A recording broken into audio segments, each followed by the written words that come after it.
Hello बच्चों, चलिए प्रश्न पढ़ते हैं। प्रश्न में हमें दिया है, अब सामान्य अणुभार से क्या अभिप्राय है, एक उदाहरण की सहायता से स्पष्ट कीजिए। तो आइए प्रश्न की मुख्य अवधारणा समझते हैं। मुख्य अवधारणा देखिए, अब सामान्य अणुभार।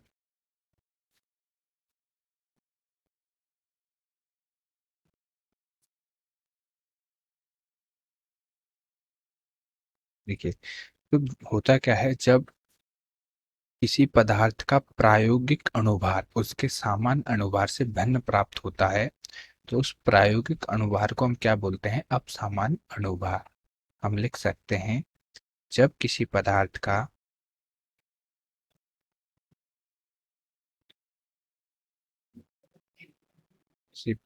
का प्रायोगिक अणुभार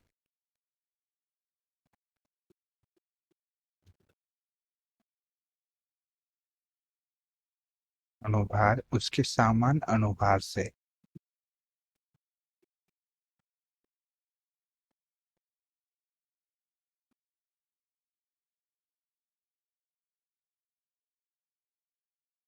भिन्न प्राप्त होता है, तो उससे उस क्या बोलते हैं? तो उसे उस पदार्थ का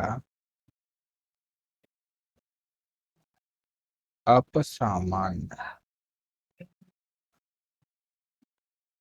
अणुभार कहते हैं। अणुभार कहते हैं। तो प्रायोगिक अणुभार है क्या है? सामान्य अणुभार से या तो अधिक प्राप्त हो या फिर कम प्राप्त हो। जैसे कि हमारा क्या है, C6H5COOH है। ये क्या है?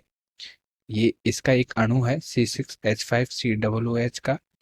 तो जब इसका हम विलयन लेते हैं, तो ये क्या करता है? द्विलक का निर्माण करता है, C6H5COOH का होल ट्वाइस। ये क्या है इसका? द्विलक। ये क्या है? एकलक। तो यहाँ पे इसका क्या है, जो अणुओं की संख्या है, ये एक अणु है C6H5COOH, और ये अणुओं की संख्या क्या है? कम हो जाएगी, क्योंकि ये क्या है? द्विलक का निर्माण करता है। और अणुओं की संख्या कम होने से हमारा क्या है? विलेय का अणुभार कम हो अधिक होगा। कणों की संख्या कम होगी, तो विलेय का अणुभार हमारा बढ़ेगा। तो स्पष्ट है कि हमारे C6H5COOH का अणुभार क्या है? अधिक प्राप्त होगा C6H5COOH की तुलना में, क्योंकि यहाँ पे द्विलक के रूप में है, यहाँ पे एकलक के रूप में है। तो क्या है, इसे ही हम क्या बोलते हैं? अपसामान्य अणुभार। तो आशा करता हूँ आपको प्रश्न समझ में आया होगा। धन्यवाद।